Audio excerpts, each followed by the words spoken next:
Periodista Digital continúa con su ciclo de entrevistas a destacados periodistas y profesionales desde la transición hasta la actualidad. Hoy contamos a don Joaquín Vila, que lleva, no lo quiero decir mal, 30 años en puestos de responsabilidad importantes en el mundo periodístico español. Don Joaquín Vila, muchas gracias por venir a Periodista Digital. Muchas gracias a vosotros.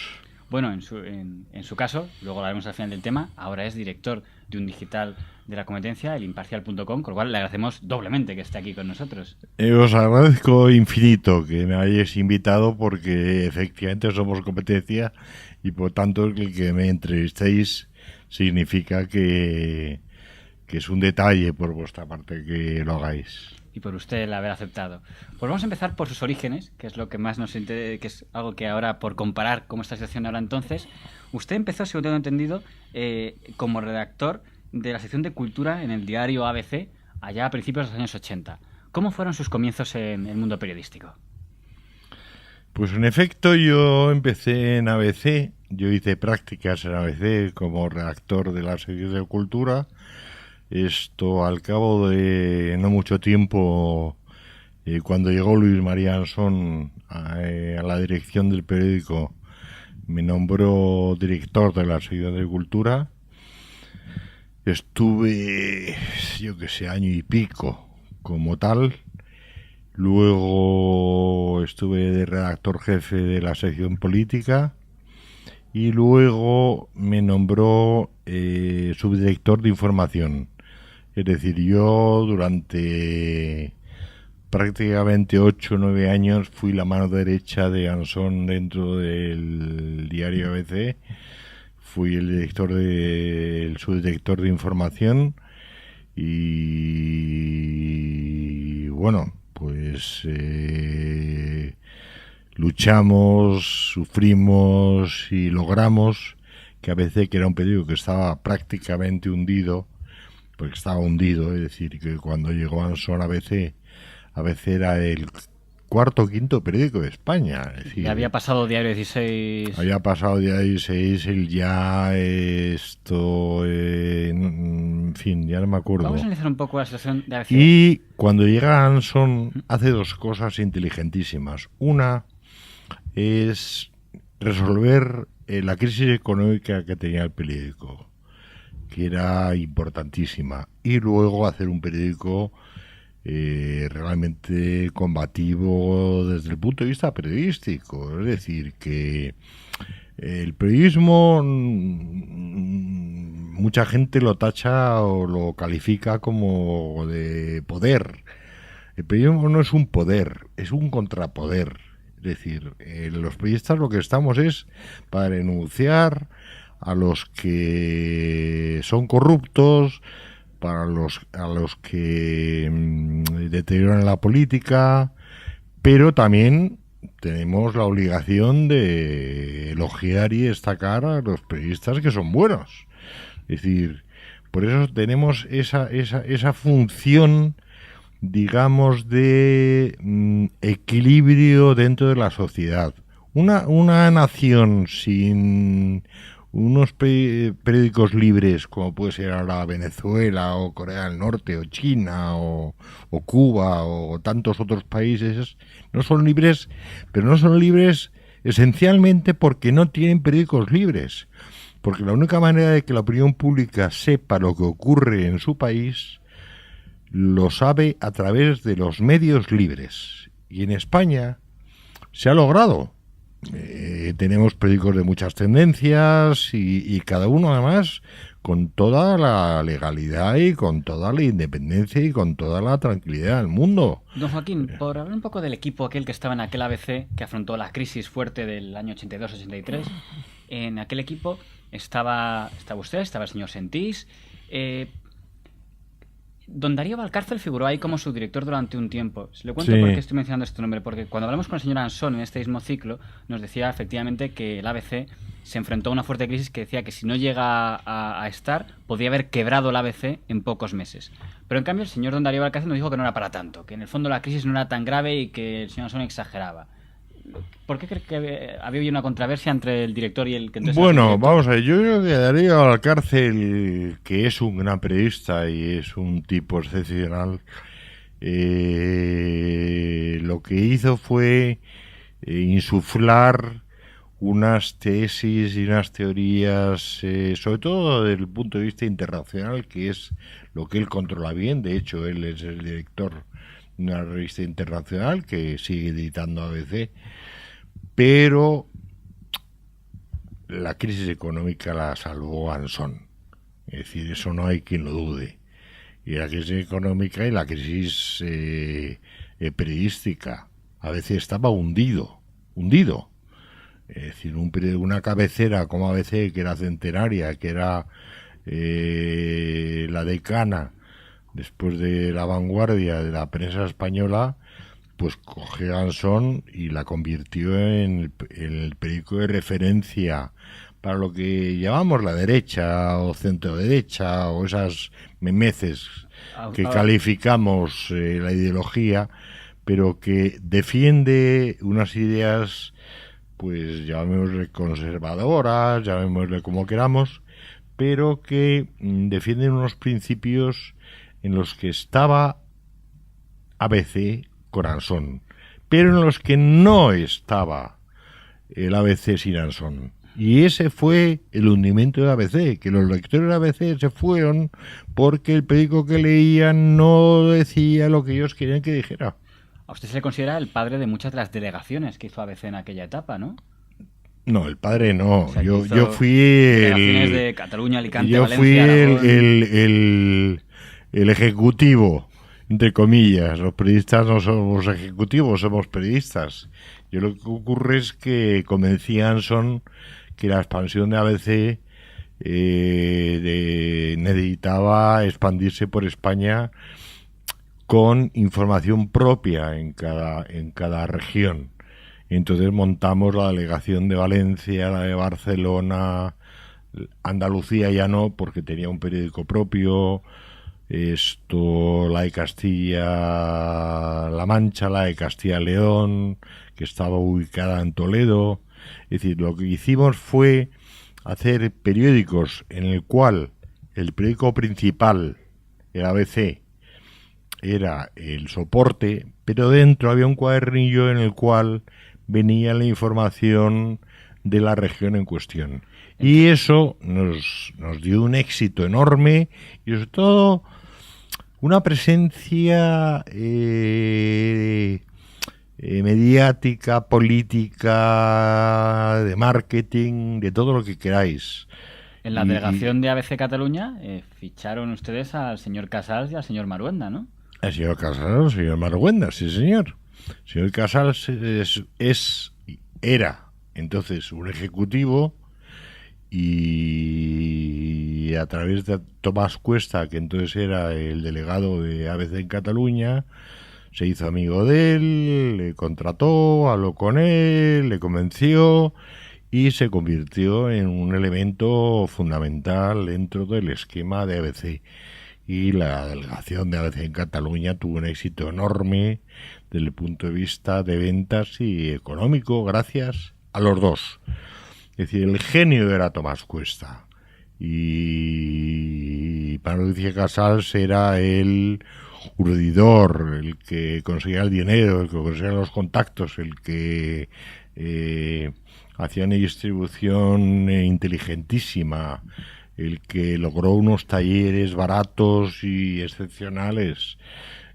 Por lo tanto, la elección de Cataluña fue el ejemplo de lo que luego fueron otras delegaciones. Mira, en las hemerotecas en aquella época, estoy hablando del 83, 84, 85, la mayoría de periódicos de Madrid parecían tener mucha admiración hacia la figura de don Felipe González. Era como aquel al que todo el mundo quería, incluso periódicos que luego fueron muy críticos como Diario 16, en ese momento parecían tener mucha estima a Felipe González como el que encarnaba la democracia. En aquel momento, ABC, de los periódicos democráticos, era prácticamente el único que atacaba y además con fuerza, o que tenía una línea editorial muy crítica hacia el gobierno de don Felipe González.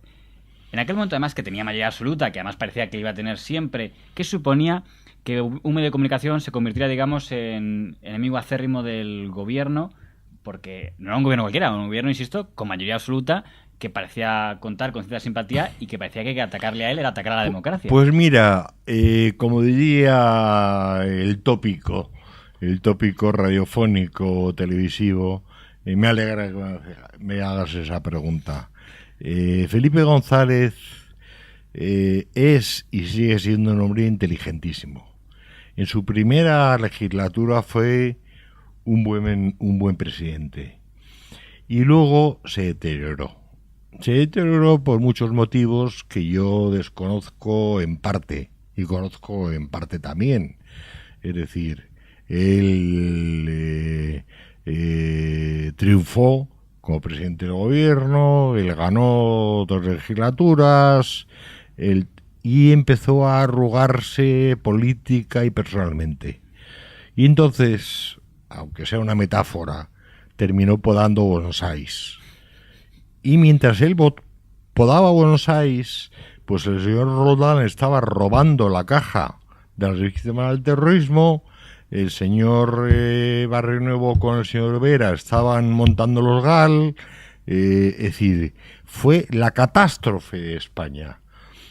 Bueno, mucha más catástrofe fue Zapatero, evidentemente, porque todo aquello que hizo Felipe González pues fue atroz, fue nefasto y fue absolutamente negativo para España, para el gobierno y para la nación. Pero el que destruye España, la tritura y la destroza del todo es el señor Zapatero. Y Felipe González lo que hace es, pues, se arruga, se va para abajo, va dejando que las cosas fluyan, piensa que va a ganar. Es decir, una de las cosas más curiosas de la historia política española es que en el año 93 el señor Felipe González, con Roldán y con los GAL encima de la cabeza, gana las elecciones. Y es que es algo inaudito. Sí, con Filesa y tal. Es inaudito que un tipo con esa biografía política pues sea capaz de ganar. Pero gana, ¿por qué? Porque tenía carisma, porque era un tipo inteligente, porque tenía... Y luego, sobre todo, ya hago un paréntesis, Felipe González lo que tenía era un sentido de Estado que no ha tenido nadie más que él y Aznar. Sentido de Estado. Es decir, Felipe González, el gran logro que hace es convertir la transición en democracia auténtica y absoluta. Cuando gana el PSOE, hubo una crisis en España tremenda, porque la gente decía, los rojos, que los llamaban los rojos, los fascistas les llamaban rojos, los rojos ganan las elecciones. Bueno, pues el rojo se hizo amigo del rey, hizo una política absolutamente sensata, entró en la OTAN a pesar del OTAN no sé qué, aquel eslogan absurdo que se inventó para luego entrar en la OTAN, luego entra en la Comunidad Europea. Es decir, Felipe González hace que España se meta en el mundo y se meta en Europa de una manera inteligentísima. Ahora, luego, insisto, luego se dedicó a podar Buenos Aires, mientras los demás hacían atrocidades, robaban, mataban y hacían burradas de todo tipo. Oiga, don Joaquín, una cosa que llama la atención de aquella etapa es la guerra, lo que se llama como guerra, entre el ABC y el País. El ABC se dice que acuñó el término de diario gubernamental al diario El País. ¿Y lo era? Y el País también atacó mucho al ABC porque me acuerdo que hizo públicas sus deudas, la de la agencia F. Atacaba menos el País porque, vamos a ver, inteligentemente los dos periódicos se atacaban, inteligentemente. ¿Inteligentemente por qué? ABC, su gran competidor era El País. Entonces sabía que atacando al País lograba lectores del País. Es decir, el que tú ataques a alguien hace que ese alguien te busque para ver por qué le atacas. Y El País al principio respondió, luego terminó sin responder. Ahora, que El País dijera que si las cuentas de ABC X o Z fueron dos anécdotas menores, pero realmente el ataque fue inteligentísimo desde el punto de vista de que ABC lo que hizo fue luchar contra el país en todos los frentes, y uno de ellos era atacar al país como periódico gubernamental, como periódico vendido, como periódico tal, como periódico cual, porque, insisto, desde el punto de vista del marketing de venta de lectores, eso suponía que esos lectores querían saber lo que decía ABC sobre el país. Y ese era el truco que se utilizó y que utilizó inteligentísimamente Anson. Ha mencionado antes el tema de la OTAN. Es llamativo la actitud del país y del ABC con el referéndum de la OTAN, porque fíjese que curioso que el país, que había sido en los años, durante el gobierno Suárez, contrario a la OTAN, en el referéndum dice sí a la OTAN. Y el ABC, que durante el gobierno UCD había dicho sí a la OTAN, en el referéndum dice abstención a la OTAN. ¿Por qué tanto país y ABC cambiaron su criterio en el referéndum? Bueno, el PSOE lo que dicen es la OTAN de momento no. Dice de momento no. Ahora, el ABC no dice que no a la OTAN. Lo que dice es que si entramos en la OTAN entramos con unas condiciones en las que España tenga un papel predominante, pero no para entrar como un país menor, que es lo que pretendía la OTAN. Entonces no es que ABC dijera que no a la OTAN, nunca lo dijo. Nunca dijo que no a la OTAN.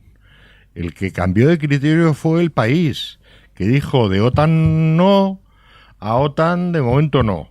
Esa fue la clave del eslogan del Partido Socialista cuando estaba Felipe González, porque no tenía bemoles, con perdón, para decir OTAN sí, porque sus bases se hubieran echado encima, porque la OTAN es un grupo militar, porque es Estados Unidos, porque es la guerra, porque son los misiles, pues todo este tipo de cosas. Entonces a Felipe González no tenía la valentía para decir OTAN sí, pero en el fondo Felipe González fue suficientemente inteligente para, de ese OTAN de momento no, o no me acuerdo bien del eslogan, creo que era de momento no, luego lo cambió y luego votó que sí. Y luego votó que sí, y España entró en la OTAN por fortuna y por suerte, porque España tenía que estar en la OTAN. El PSOE llegó a demandar al diario ABC por considerar, cuando estaba ya el caso Juan Guerra y los casos de corrupción, por considerar que los editoriales pues los vendían. Creo que perdieron aquella sentencia, pero en todo caso que el partido en el gobierno demande a un periódico era todo un símbolo que como poco podía intimidar. Bueno, vamos a ver, la libertad de expresión es la base de la democracia. O sea, la democracia sin libertad de expresión no existe. Entonces cada uno puede opinar lo que le parezca. Por lo tanto, ABC opinaba que eso estaba ocurriendo y el país no, y el gobierno no. ¿Qué ocurrió? Pues que la libertad de expresión, como pilar de la democracia, ganó la partida. Y ahí se acabó toda la historia. Y el país al final, el país y el gobierno hizo el ridículo con esa historia. Hay dos puntos más de esa etapa del gobierno de Felipe González que quería tratar con usted antes de pasar al siguiente bloque. Uno es el tema del juez Garzón, que mientras que curioso el mundo de don Pedro J. Ramírez era muy elogioso en aquel momento con el juez Garzón, el ABC era muy crítico con el juez Garzón. Estoy hablando de la etapa 95-96, cuando era precisamente el instructor. Y dos, que... El juez Vedet, le llamábamos. ¿Por qué había esa mala relación con el juez Garzón, que para otros periódicos era el juez justiciero que estaba investigando los Pues casos? mira, hemos demostrado que teníamos razón. Es decir, ABC ha demostrado que tenía razón, porque era un juez Vedet. Es decir, él lo único que quería era protagonismo. Él, bueno, es decir, esto del juez Garzón es para una novela negra. Es para una novela negra. Se mete primero en el Partido Socialista. Luego cuando sale se venga del PSOE sacando los papeles que tenía en el cajón del GAL. el señor Garzón, y lo sé por mucha gente, tenía en su cajón papeles que involucraban a una serie de gente para amenazarlos. Eso cuando estaba en el gobierno. No, Cuando... fuera. Como juez. Claro, como juez. Es decir, a ti te quería sacar información. Entonces te decía, oye, tengo este papel que te involucra como que has robado el reloj del señor Vila. Entonces, tú, ante eso, te arrugas y le das la razón. Y entonces fue chantaje puro. O sea, el señor Garzón ha sido de los jueces más nefastos que ha habido en España. Y el que esté fuera de juego es una de las cosas mejores que han ocurrido en España en los últimos tiempos. El juez Garzón me pueden tachar de demagogo, pero es un lastre para la justicia. Oiga, y en el caso del juez Liaño, al principio el ABC criticó mucho, pero luego acabó apoyando, ¿qué balance hace de este juez? De Liaño. Bueno, Liaño lo que pasa es que tuvo unas épocas en las que estaba apoyando en unas cosas, luego tuvo épocas en las que estaba opinando otras. Mi opinión sobre el juez Liaño es que estaba como una cafetera. Y entonces, pues, en un momento determinado opina de una manera, luego opina de otra, luego apoya a unos, luego apoya a otros. Uh-huh. Pero nosotros como periodistas lo que hacemos es recabar la información que tenemos sobre la mesa y a partir de ahí opinar sobre esa información.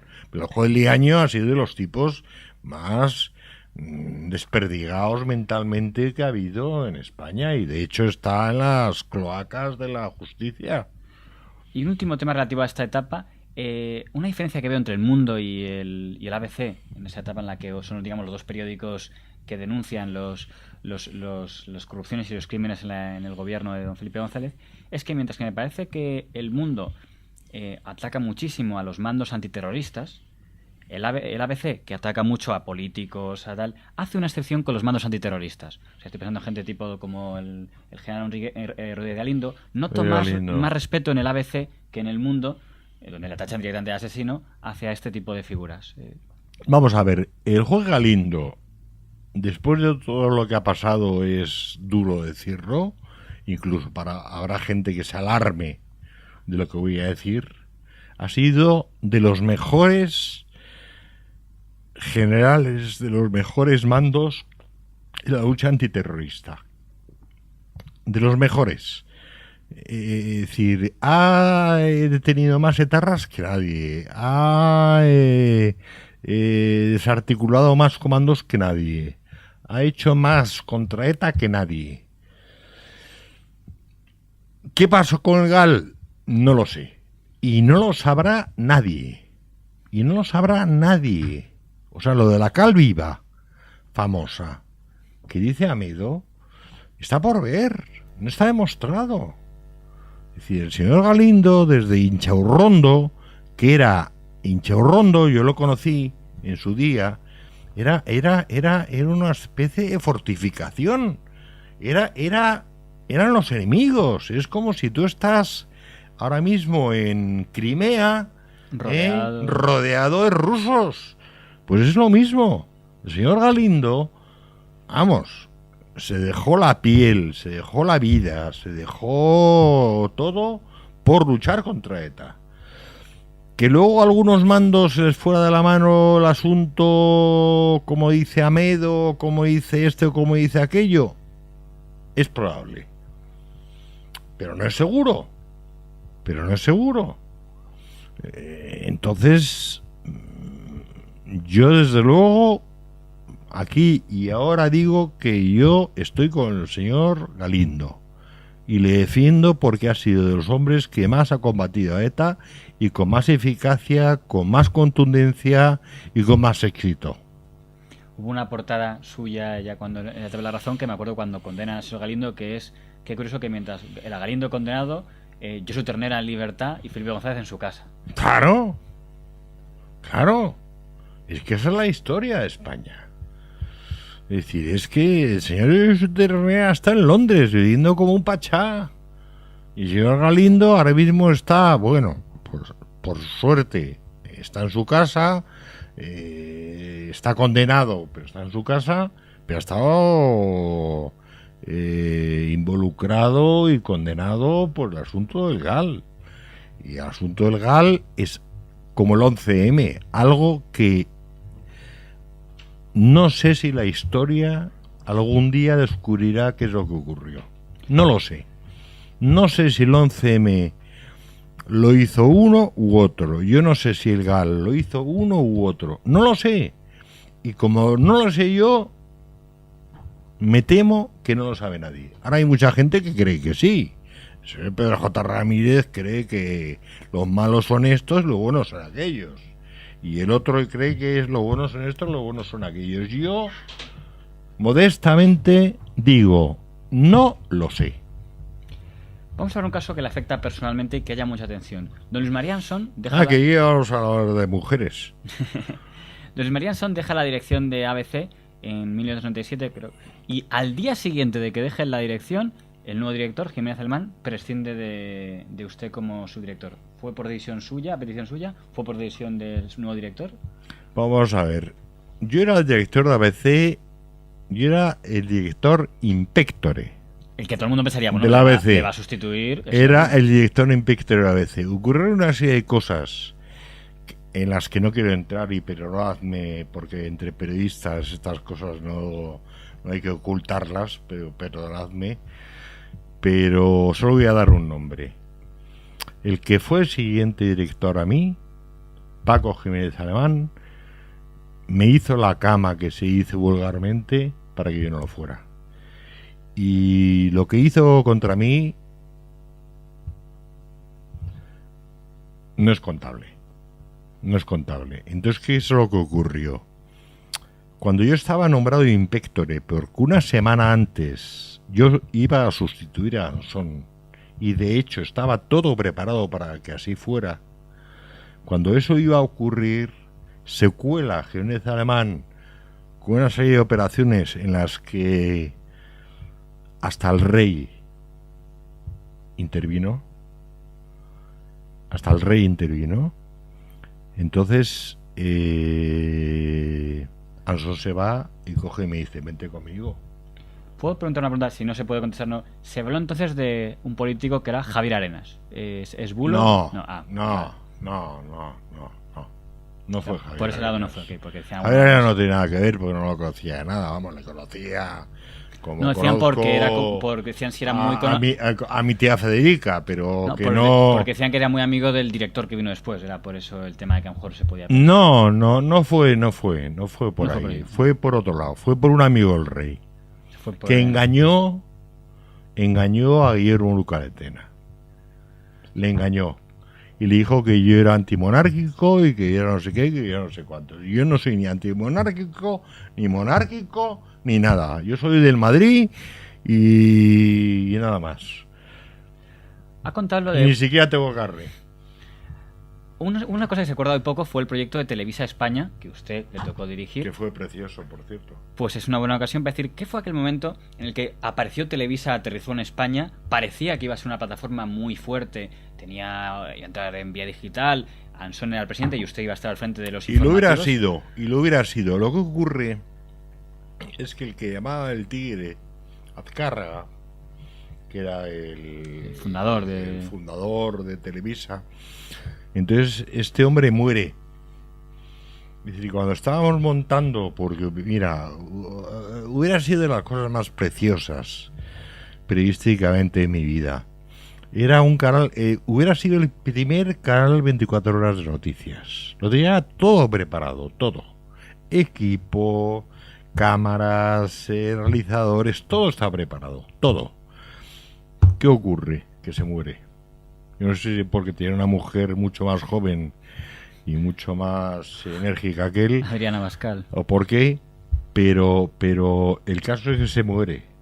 Y entonces hereda su hijo. ¿Y no podía haberse mantenido el proyecto? Podía haberlo sido, pero su hijo, mira, Vamos a ver, yo no voy aquí a criticar ya más a nadie. Ya critica bastante. Pero su hijo no quiso saber nada de España. Dijo que cerraba el kiosco y se cerró el kiosco. Cuando teníamos todo preparado. Pero te voy a decir una cosa. Gracias a eso nace La Razón. Cuéntenos. Gracias, no, simplemente de pronto nos encontramos con que teníamos un proyecto precioso por hacer, periodísticamente, que era el canal 24 Horas de Televisa, que hubiera sido, insisto, el primero, porque nos hubiéramos adelantado a Canal Plus. Al CNN Plus. Que luego hizo CNN Plus, luego hizo un canal 24 Horas de noticias. Nos hubiéramos adelantado. Pero ocurre que aquello se cierra. ¿Qué es lo que pasa? Entonces cogemos a Ansón y decimos, ¿y qué hacemos? ¿Y qué hacemos? Pues hacer un periódico. Nos hemos ido a ABC, tampoco te voy a decir de mala manera, pero tampoco de buena manera, pero nos fuimos y por lo tanto no era cuestión de volver a tocar la puerta. Pero teníamos que crear algo. Hay quien dijo que La Razón inicialmente se planeó como recuperar la prensa vespertina y que en el último momento se cambió y pasó a ser un matutino. Esa fue una idea inicial, es verdad. Pero luego nos dimos cuenta de que los tiempos no eran esos. Es decir, vamos a ver, ¿cómo te diría yo?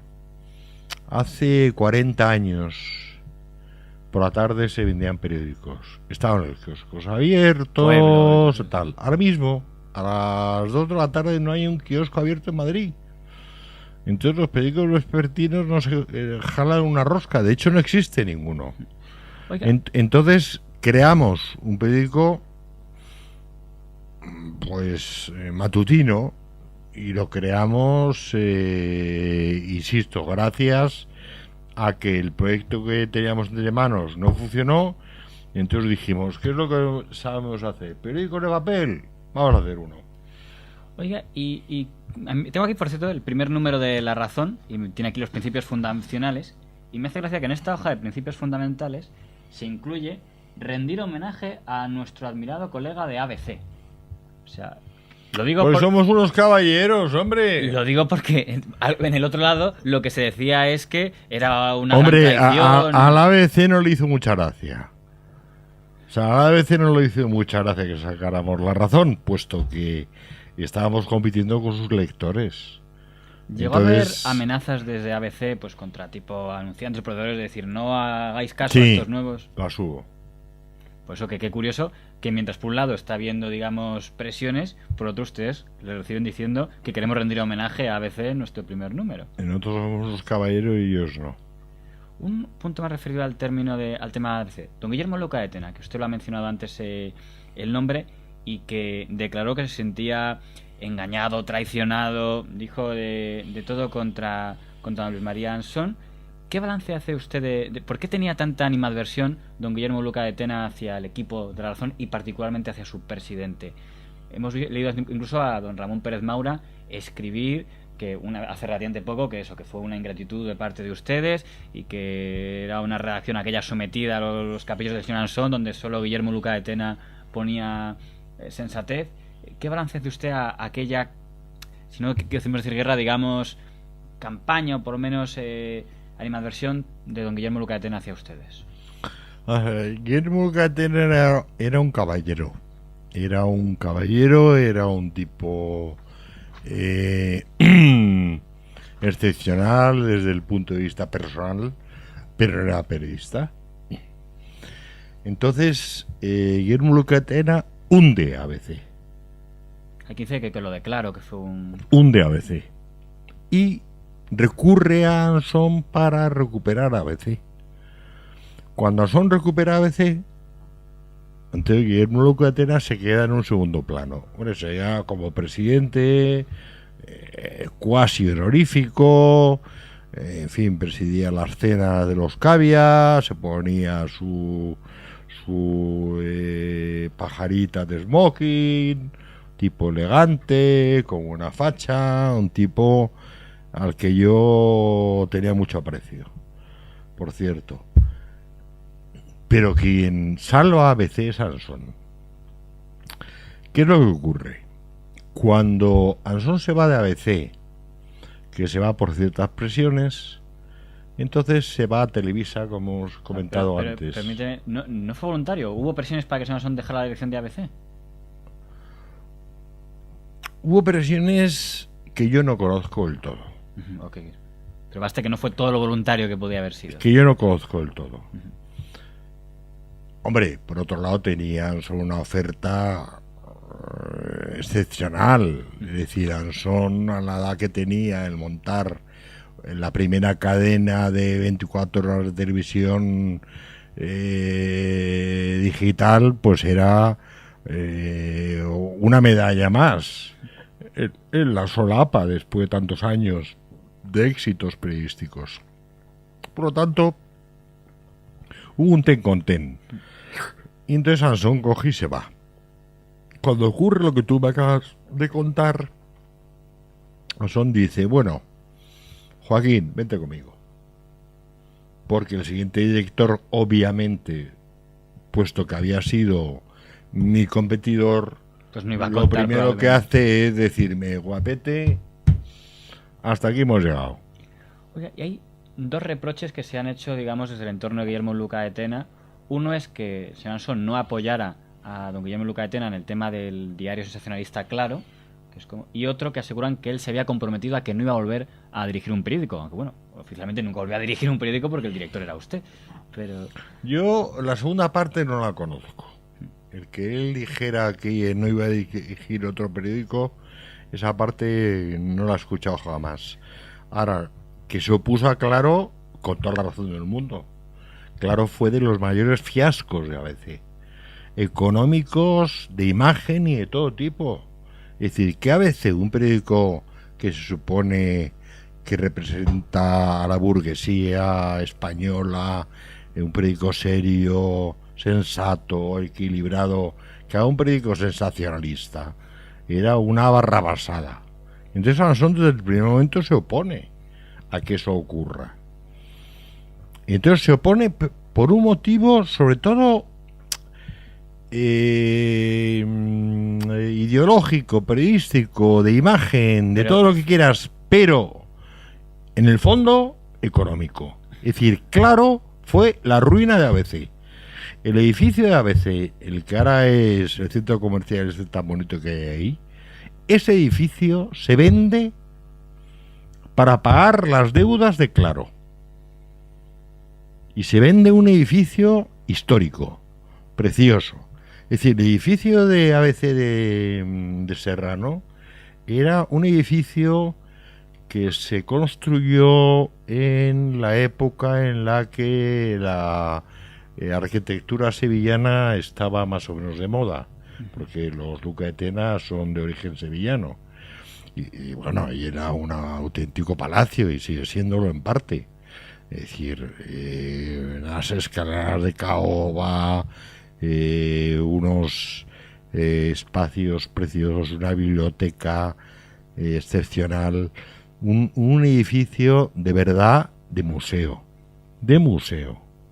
Y todo eso hubo que venderlo para salir del bache en el que nos habíamos metido gracias a la idea delirante de Guillermo Luca de Tena o de sus amigos o de sus primos o de sus cuñados de montar un periódico esto sensacionalista pensando que se iban a forrar los muy incautos y los muy insensatos. ¿Sabe que cuando se produjo esa crisis se ha escrito que algún consejero Pérez Escolar intentó, y Mario Conde, aprovecharse esa crisis para hacerse con el control de ABC? ¿Hubo algo de verdad en ese rumor? Hubo de verdad. Hubo dos cosas. Mario Conde había dado un préstamo a ABC. Entonces lo quiso recuperar con el edificio de Serrano. Y Pérez Escolar lo quiso recuperar a través de influencias políticas. Y ahí una vez más Ansón sacó el sable y cortó ambas cabezas. Una, convenció a Guillermo Luca de Tena de vender el edificio para irnos a un edificio que ya existía y que ya estaba comprado por ABC, que que por cierto es un edificio maravilloso en la carretera de Barcelona, en la calle Josefa Valcárcel. Y por otro lado, el señor Pérez Escolar lo que quería era poder político, y luego se ha visto, había ahí un tándem Pérez Escolar Mario Conde que era absolutamente atroz. Otro personaje que quiero comentar, José Bono. Cuando usted era director de La Razón, hubo una serie de portadas que tengo aquí contra la figura de José Bono, ¿no? De negocios, qué tal. Justo en un momento además que había elecciones, que al señor Bono me imagino que no le haría demasiada gracia. El señor Bono dijo entonces que era porque los de La Razón, siendo usted director, querían extorsionarle y que le habían pedido dinero. Pues mira, te voy a decir una cosa. Esta es la prueba de lo que es la independencia del periodismo. Es decir, Bono y Ansón eran íntimos amigos. Ansón y yo hemos estado comiendo en el Palacio de Toledo, que era la presidencia de la Comunidad Autónoma de Castilla-La Mancha, con su chimenea maravillosa, con sus troncos de encina y con una parafernalia increíble. Bono es un tipo encantador, es un tipo seductor, es un tipo maravilloso, pero amigo mío, nosotros pillamos una historia y la sacamos, sea Bono o sea mi padre, y la sacamos y le denunciamos y nos da igual. Sí. Y entonces lo que pasa es que Bono coge y se venga inventándose historias de que si cobrábamos de aquí, de allá, de acullá, y mire usted, de aquí nadie cobra nada. Si a veces ha vivido, vamos, millonariamente durante muchísimos años gracias a la publicidad pura y dura, a la publicidad de un periódico que vendía 400.000 ejemplares y que por lo tanto los anunciantes querían estar ahí, simplemente. No porque el señor Bono nos hubiera hecho ningún favor. O sea, Bono era amigo de Ansón porque se llevaba muy bien, como era de Zaplana y sigue siendo amigo de Zaplana. ¿Qué pasa? ¿Que Zaplana y Bono se van a meter un cuchillo en el hígado? Pues no, son amiguetes, se llevan bien y santas Pascuas. Pero si fueran periodistas, terminarían degollándose. Porque ahora otra portada, siendo usted director de La Razón, cuando muere don Rafael Alberti, publican esta portada. Qué bonita, ¿verdad?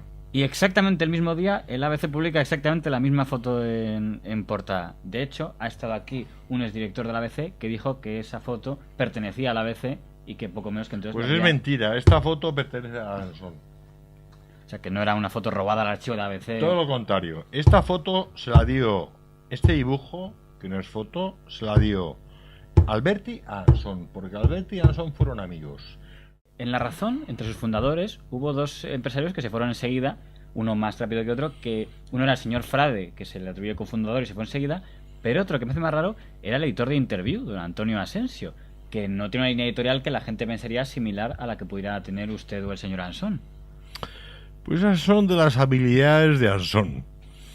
Es decir, José Frade, que era muy amigo de Ansón y sigue siéndolo, entonces fue el que puso el dinero para arrancar La Razón. Y puso un porrón de dinero, por cierto. Pero el dinero que puso se acabó enseguida, porque ya sabes que un periódico chupa el dinero como si fuera una fábrica de armamento. Entonces, cuando se da cuenta Ansón de que eso ocurre, se entera de que Antonio Asensio quería sacar un periódico. Entonces habla con Antonio Asensio y le dice: oye, tú vas a sacar un periódico, yo voy a sacar otro, ¿por qué no te coges y nos aliamos?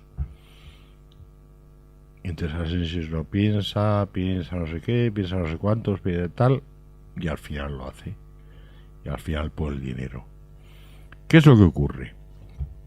Pues lo que ocurre es que la línea editorial que pretendía Asensio era, y es, vamos, ya no es, puesto que Asensio ha muerto, pero era, vamos, antitética, es decir, no tenía nada que ver. Sí, más Es socialista, decir, ¿no? Más... Asensio era más socialista, Ansón de socialista me parece que tiene poco, y por lo tanto había ahí un conflicto ideológico potentísimo. De hecho, Asensio, una de las cosas que quiso hacer enseguida fue quitarme a mí. Y Ansón se negó en rotundo. Dijo, este es mi tío, este es mi director y yo no lo cambio ni en broma. Entonces Asensio aguanta, hasta que se harta. Se harta porque quiso meter a Oneto. Imagínate a Oneto con su flequillo. En La Razón. En La Razón. Imagínate con el flequillito ese que tiene el pobre. Bueno, pues entonces Ansón dijo que vamos, que ese tío no entraba ni por la puerta. Ni siquiera lo aceptó como columnista. Ni siquiera. Porque Asensio dijo, bueno, pues que escriba columnas. Dijo, no. Pasa el tiempo, La Razón tampoco va boyante desde el punto de vista económico, y entonces Ansón, con sus habilidades empresariales, logra que un grupo mexicano ingrese e invierta dinero en La Razón. Y eso fue lo que nos salvó. Y es cuando sale Asensio y entra Planeta. Exactamente. No. Hay un intermedio. Es decir, sale Asensio, entran los mexicanos también se hartan, porque los mexicanos son mexicanos, muy simpáticos, por cierto, pero en fin, son mexicanos. Y entonces cuando los mexicanos dicen, bueno, pues esto ya está bien, entonces es cuando entra Lara. Y Lara, que en aquella época tenía intereses en Cataluña y La Razón era un periódico no anticatalanista, ni muchísimo menos, pero sí que es verdad que combatía el independentismo catalán, como sigue haciendo ahora y como tiene que seguir haciendo siempre, porque esos son sus lectores. Es que los lectores nos debemos a los lectores, es decir, los periódicos nos debemos a los lectores. Pero, don Joaquín, permíteme que le interrumpa. Antes de que se produzca el conflicto de la salida del señor Ansón, ya en el 2000, al poco entrar el Grupo Planeta, sale usted de la dirección y el propio señor Ansón escribe: los nuevos accionistas de La Razón han pedido un cambio en la dirección, donde yo interpreto, han pedido la cabeza del señor Vila. ¿Por qué? Pues porque era el chivo expiatorio, amigo. ¿Pero Planeta qué tenía contra usted? Pues porque el periódico era un periódico que no estaba en la línea editorial que quería Asensio, y ese era el truco. Es decir, de hecho, el periódico cambia. O sea, no es Planeta el que pidió su cabeza, fue en la etapa de Asensio cuando quisieron... Claro. Es decir, fue la trampa. Y entonces a Ansón le dejan de presidente honorífico. Es decir, me voy yo como director. Y Ansón se queda de presidente honorífico. Y toma el poder el equipo de Asensio.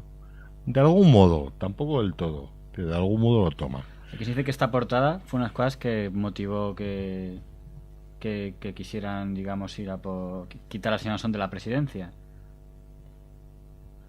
No sé bien, es cuando Cao Rovira sale dando un fotomontaje de Cao Rovira dando la mano a un terrorista, y dicen que eso fue el punto que dijeron que deja ser presidente y para ser presidente. Bueno, era esto y 100 más.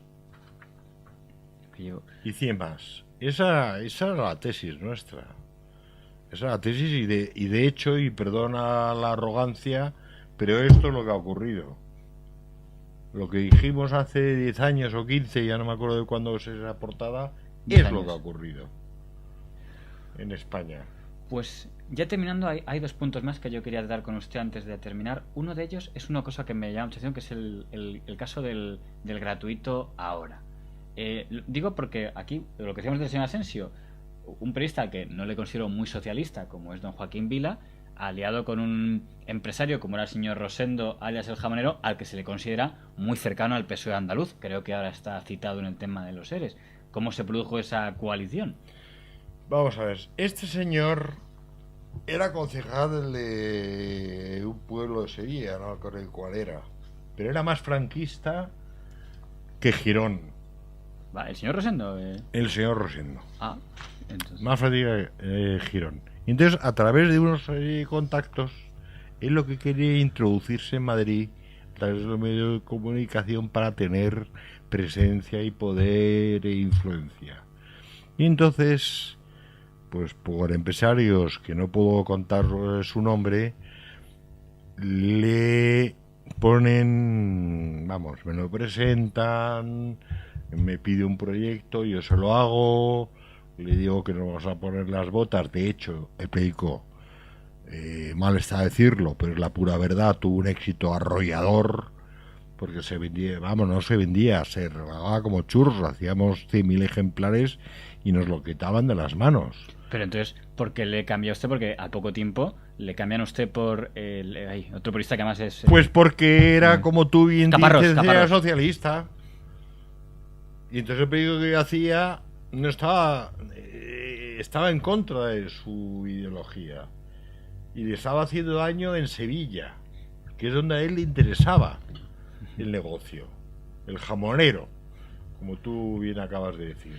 Y por eso se puso el cambio. Al final ha tenido que vender hasta los jamones porque el pobre no sabe hacer ni la O con un canuto. Pero este tiparraco ha sido imputado. Es un hombre, de verdad, yo no quiero insultar a nadie, pero es un hombre poco de fiar. Es un tipo que está chiflado. Es decir, estuvo luego en Libertad Digital escribiendo. ¿El señor Rosendo? Y duró 3 meses. Pues claro. Vaya. Es un pirao. Oiga, y un tema... Y de hecho ya se ha ido de Madrid y estará, yo que sé dónde estará. Un tema que ha pasado tanto en el ABC La Razón, es el último tema que quería tratar, el tema de la televisión. Se dijo en muchas ocasiones que el equipo del ABC, cuando estaba el señor Ansón y usted, iba a tomar Antena 3 cuando estaba Godó de presidente. Al final no solo no tuvieron nada que ver con Antena 3, sino que acabaron casi en guerra con la Antena 3 de Godó. Luego, con La Razón, se dijo que iban a tomar Antena 3 cuando ya era Antena 3 de Planeta. Tampoco tomaron Antena 3 entonces. ¿Recuerdas todos los episodios? ¿Por qué la gente pensaba que iban ustedes a tomar Antena 3 y nunca se producía? Y es más, acaban... Pues por una razón muy sencilla, porque Antena 3 es de Lara por Ansón. Es decir, cuando Lara se hace con Antena 3, el presidente del gobierno era Aznar. Y Ansón hace una entrevista entre Aznar, Lara y él mismo y convence a Aznar de que haga todo lo posible para que Antena 3 se la adjudiquen al señor Lara. O sea, hay una intervención clara de Aznar en favor del señor Lara. Sin duda. Y en el caso de Godó antaño, ¿por qué ahí parecía haber una alianza entre Godó y ABC para hacerse con Antena 3 y al final ABC se quedó al margen? Vamos a ver, Ansón tuvo un cargo importante, ya no recuerdo cuál era el nombre, pero yo era... bueno, Ansón estuvo muy vinculado a La Vanguardia durante mucho tiempo. De hecho, Godó es más de derechas que Pedro I el Cruel. Lo que ocurre es que vive en Cataluña, está más, que es como Hitler, es decir... entonces el hombre está ahí capeando el temporal. De hecho, en su época, la época que hemos hablado hace un momento, él no quería que nos metiéramos con la independencia catalana y ahora mismo él es el primero que dice que la independencia catalana arruinaría a Cataluña. Por lo tanto, aparte de estar más chiflado que otra cosa, pues resulta que está cambiando según vienen los vientos. Y entonces, ¿por qué se dijo eso? Pues por lo que te digo, porque Ansón fue uno de los pilares de La Vanguardia. Te estoy hablando cuando tú y yo, sí, tú que eres más joven que yo, no habías nacido, pero yo estaba chupando la teta. Es decir, estamos hablando hace muchísimos años. Pero al final Godó y ABC acabaron polemizando, o sea, acabaron en aquellos años 90, acabaron enfrentados. Pero enfrentados de manera cuasi amistosa. Es decir, no hubo un enfrentamiento real. Hubo un enfrentamiento ideológico, desde el punto de vista de la independencia de Tapia era el director de La Vanguardia. Tapia, claro. Bueno, ¿y ahora qué ha pasado ahora? Pues mira, ha pasado dos cosas. que son clave en esta profesión que tú y yo compartimos, que es el señor Pedro J. Ramírez. Lo han fumigado del mundo, y al director de La Vanguardia lo han fumigado de La Vanguardia. Por algo será. Pues ha sido un placer haberle tenido aquí. Es señor, como director, no olvidemos, del imparcial.com, más mérito que haber tenido Es, aquí. punto es. Ay, perdóneme, por Es favor. que hay un .com que es un periódico mexicano. Pues hace bien en corregirme. Entonces hay gente que se equivoca. Punto es. Pues el el- .com Pues que nosotros me lo hemos pongan. que claro, Y tú periodistadigital.com, menos. pero el imparcial.es Punto de es. España. Pues muchas gracias, señor director del imparcial.es. Gracias a vosotros, ha sido un placer estar aquí y podríamos estar 5 años hablando aquí y metiéndonos con todo el mundo. Aprendiendo de los. Pero vamos de los a dejar de veteranos. meternos con la gente, que es mejor ser bueno y simpático. Muchas gracias por haber venido. Gracias a vosotros.